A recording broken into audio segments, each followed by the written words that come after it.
আরে এই ডুঙ্গাতে বলো আমি আইছি আইলে বাদে আমরা কান নই না দে আমরা বাইক দিতে মাছ হইব এটা আমার সহ্য হইতাছে না।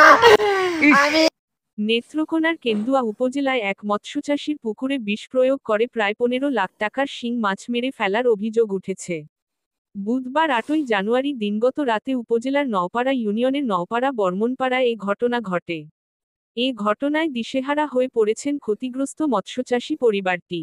বৃহস্পতিবার 9ই জানুয়ারি সকালে সরজমিনে গেলে ওই পুকুরটিতে থাকা প্রায় সব শিং মাছ মরে ভেসে থাকতে দেখতে পায় প্রত্যক্ষদর্শীরা। খবর পেয়ে সিনিয়র উপজেলা মৎস্য কর্মকর্তা মোহাম্মদ আজহারুল আলম ও স্থানীয় থানা পুলিশ ঘটনাস্থল পরিদর্শন করেন।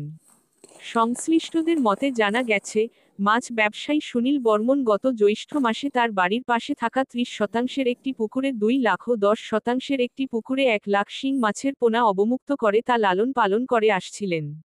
পুকুর পাহারা দেওয়ার জন্য তিনি আব্দুল জলিল নামে স্থানীয় এক ব্যক্তিকে নিয়োগ করেন।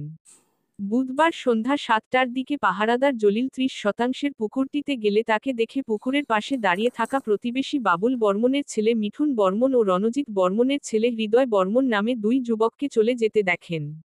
পরে রাত 10টার দিকে তিনি আবারও পুকুরে গেলে সব মাছ মরে ভেসে উঠতে দেখেন।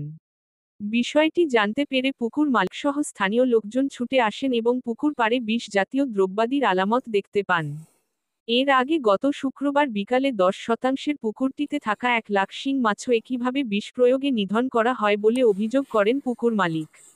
ক্ষতিগ্রস্ত মৎস্যচাষী সুনীল বর্মন দাবি করেন, শত্রুতার জেরে বাবুল ও রণজিতের ছেলে আমার পুকুরে বিষ দিয়ে সব মাছ মেরে ফেলেছে। এসব মাছ চাষ করতে গিয়ে আমার প্রায় 15 লাখ টাকা খরচ হয়েছে। কিছু দিন পরেই মাছগুলো অন্তত 20 থেকে 25 লাখ টাকায় বিক্রি করতে পারতাম। ওরা আমাকে নিঃস্ব করে দিয়েছে। আমি এর বিচার চাই এবং ক্ষতিপূরণ চাই। এ বিষয়ে কথা বলতে যোগাযোগ করলে মিঠুন বর্মনকে পাওয়া যায়নি। তবে তার বাবা বাবুল বর্মন দাবি করেন, আমাদের সঙ্গে সুনীল বর্মনদের শত্রুতা ছিল এটা ঠিক। কিন্তু তা আরও আগেই মীমাংসা হয়ে গেছে। মাছ মরে যাওয়ার ঘটনায় আমার ছেলেকে অহেতুক দোষারোপ করা হচ্ছে। অভিযোগ প্রত্যাখ্যান করে হৃদয় বর্মন দাবি করে, আমি নওপাড়া বাজারে মাছের ব্যবসা করি। ঘটনার দিন রাত 8:30টার দিকে বাজার থেকে বাড়ি এসে ঘুমিয়ে পড়ি।